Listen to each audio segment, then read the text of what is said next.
C'est Véronique Jeannot qui est avec nous, on est très heureux de la recevoir, bonjour. Bonjour. Merci beaucoup d'être avec nous, vous publiez un livre qui s'appelle Au fil de l'autre, voir la vie autrement, un livre chez Michel Lafon, vous parlez de beaucoup de choses, vous parlez de la santé, vous parlez de la façon de bien aborder la vie, vous parlez du regard que l'on peut avoir sur la vie, sur les autres, sur soi-même pour essayer de positiver les choses. Je crois qu'il y a un point important, parce que vous en parlez dès la 9e ou 10e page je crois de votre livre, finalement vous dites que c'est l'événement le plus important de votre vie au fond et qui est le tracé de ce livre. Et du reste, c'est le cancer que vous avez eu à l'âge de 22 ans et qui vous a donné un regard finalement peut-être un peu différent sur la vie. Ah oui, ça forcément.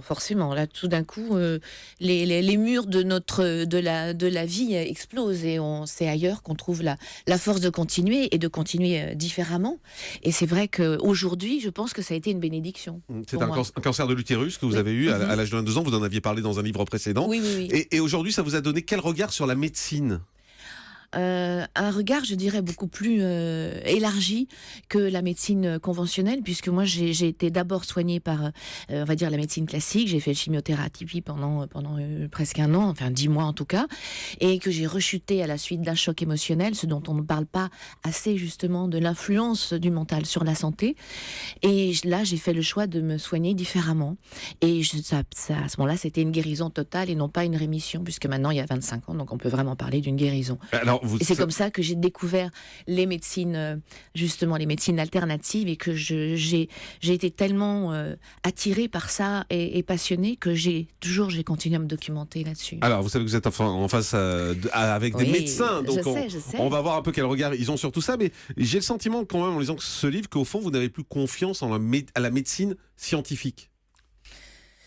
J'ai confiance en la science, et puis c'est toujours pareil, c'est la façon dont chaque médecin exerce aussi son métier. C'est-à-dire qu'on parle toujours de charlatanisme quand ça touche une médecine alternative, parallèle, mais on parle jamais de charlatanisme quand on touche à la médecine pure et dure. Or, pour moi, il y a des charlatans dans la médecine pure et dure qui font pas bien leur travail, qui ont une approche du malade, qui le transforment en malade, qui oublient que c'est un être humain, qui fait pas assez attention à tout ce qu'il y a autour de l'être. Moi, je suis vraiment pour une médecine holistique. Je ne crois qu'en ça, c'est-à-dire qui englobe tout, qui arrête de séparer le physique et le mental, parce que le mental va avec le physique. Un corps humain, enfin, un humain, un malade, c'est tout un ensemble de choses. Il faut arrêter d'être spécifique sur, voilà, un organe, machin, on soigne ce qui ne va pas, ce qu'on croit qui ne va pas, alors que tout est lié.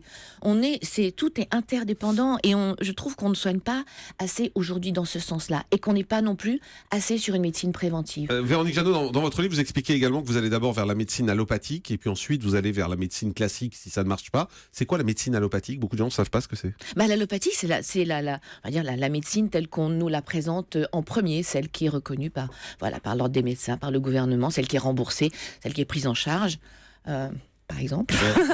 Docteur Pérez, quand vous entendez ça, qu'est-ce que vous dites ? Alors d'abord, j'ai lu le livre de Véronique, je l'ai apprécié parce qu'elle s'est beaucoup documentée. J'ai apprécié aussi que dans les passages de votre livre consacrés aux maladies graves telles que le cancer, le sida, les maladies cardiaques, vous précisez à chaque fois, et vous n'êtes pas dogmatique, que bien sûr, il faut aussi en passer par la médecine que vous appelez allopathique. En fait, allopathie, c'est un mot inventé par les homéopathes. En réalité, la médecine fondée par les preuves, c'est la médecine qu'on utilise tous les jours quotidiennement. Mais je suis d'accord avec vous, cette médecine, elle a des limites, bien sûr. Elle a des limites, mais c'est celle qui a fait la preuve de son efficacité, c'est celle qui est basée sur des études. Quand on soigne un cancer, on compare des gens avec un traitement, d'autres avec pas de traitement, on regarde l'évolution, on surveille. Et alors, je vous trouve un peu injuste, mais vous avez bien sûr raison. Alors, pourquoi vous êtes injuste en 3 mots ? Injuste, mais vous avez raison. Oui, c'est une belle formulation.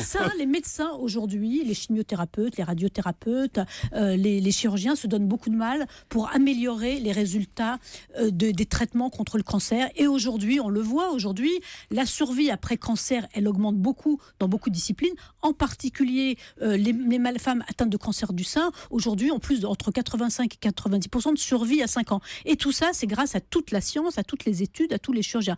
Mais là où vous avez bien sûr raison, c'est que c'est vrai, ces médecins, ces chimiothérapeutes sont extrêmement occupés par leur stratégie anticancéreuse. Il manque d'humanité. Il manque pas d'humanité, mais il n'en manque peut-être pas assez. Oui, il manque d'humanité. Mais ce que je voudrais rajouter aussi, c'est qu'aujourd'hui, ils en sont conscients, et dans les centres anticancéreux, il y a ce qu'on appelle des centres ressources, à côté des centres anticancéreux. Et ces centres ressources qui se développent prennent en charge ce que développent, mais c'est pas encore assez développé. Je suis d'accord avec vous, mais il manque le mot du médecin. Vous savez, il n'y a rien de tel qu'un médecin qui vous dit un mot gentil, qui vous donne de l'espoir. C'est ça. Déjà qui vous parle français. Qui vous parle français. Vous avez raison. Qui vous parle avec des mots que vous comprenez. Voilà, c'est ça. Qui vous parle avec des mots qu'on comprend, qui vous donne de l'espoir, mais avec des mots. C'est toujours un charabia qu'un médecin va nous dire en face. On comprend rien. Non, mais je suis d'accord. Là, on est bien d'accord avec moi. Je les défends parce que je sais et j'en connais beaucoup à quel point la majorité d'entre eux se battent pour leurs malades. Mais on en parlera tout à l'heure. Le psy, c'est capital. On en parlera avec Sabrina Philippe. Le psy, c'est quasiment plus important. On le sait. Et elle a raison, Véronique Jeannot, là-dessus. Mais les centres ressources visent à apprendre aux patients à bien se nourrir, à faire du yoga, de la méditation, de la relaxation, de l'exercice physique, de la prise en charge psychologique. Donc, bien sûr que les médecins ont compris ça. Pourquoi est-ce qu'on n'apprend pas ça aux gens avant aussi? Pourquoi est-ce qu'on ne prend pas Mais oui. C'est récent. Mais oui. C'est récent. Mais c'est vrai que leur objectif initial, et moi, ce que j'attends d'un médecin si j'ai un cancer, c'est avant tout qu'ils se battent pour ma survie. Mais bien sûr, j'ai besoin de votre soutien.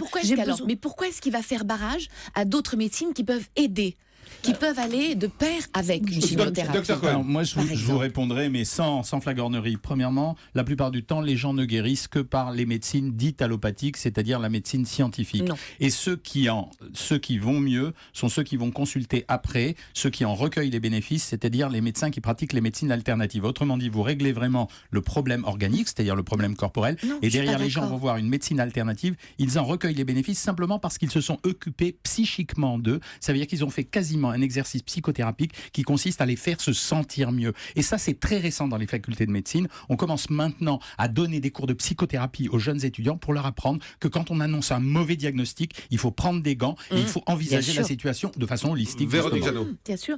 Mais je pense qu'on peut se sortir justement d'un diagnostic qui est un diagnostic et autrement. Je veux dire, moi, je l'ai vécu, moi. Je veux dire, donc je parle pas pour les autres. Mais non, ça ne vous suffit pas. Mais moi, ça me suffit en tout cas pour en parler. Parce que je ne suis pas un cas unique. Donc, moi, quand je devais bien sûr, dans les deux sens. Oui, on trouve des exceptions partout. Je pense mais pas être quand une vous dites exception. que vous rechutez par exemple d'un cancer, oui, ne me dites pas que si c'est vraiment... Oui, mais si j'avais suivi ça, je serais partie sur une deuxième chimiothérapie lourde et sur une opération en même temps. Et j'ai tout évité et j'ai été guérie. C'est un message hyper dangereux que vous envoyez parce qu'on connaît beaucoup de gens. Oui, mais moi j'en connais aussi d'autres autour de moi qui ont été sauvés comme ça, qui se sont sauvés aussi comme ça. Que ça aille avec une prise de conscience, oui. Que ce soit à généraliser, non. Mais il y a aussi à apprendre à écouter son corps et encore une fois à travailler en amont sur la connaissance de soi. Mais les médecins en plus, vous êtes tous d'accord pour dire que le psy, c'est capital aujourd'hui pour guérir une maladie, que c'est parfois plus fort que les traitements. Ça ne veut pas dire qu'il ne faut pas faire les traitements, attention à ce que je dis. Hein. Ça veut dire que le psy doit aller avec les traitements. Mais vous êtes d'accord avec ça en plus? Mais c'est un complément. C'est un complément. Attendez, le psy, c'est pas un complément. Je voudrais revenir sur ce dont on a parlé tout à l'heure. Le corps et la tête, ça va ensemble. Vous nous l'expliquez depuis 1 an et demi dans cette émission. Oui, attendez, est-ce que je peux vous dire un certain nombre de choses? D'abord, effectivement, on discute beaucoup sur le rôle du stress dans le déclenchement de maladies graves. Oui. C'est controversé, mais on se dit que le stress pourrait faire une baisse de l'immunité qui rendrait le corps plus vulnérable à des risques de cancer.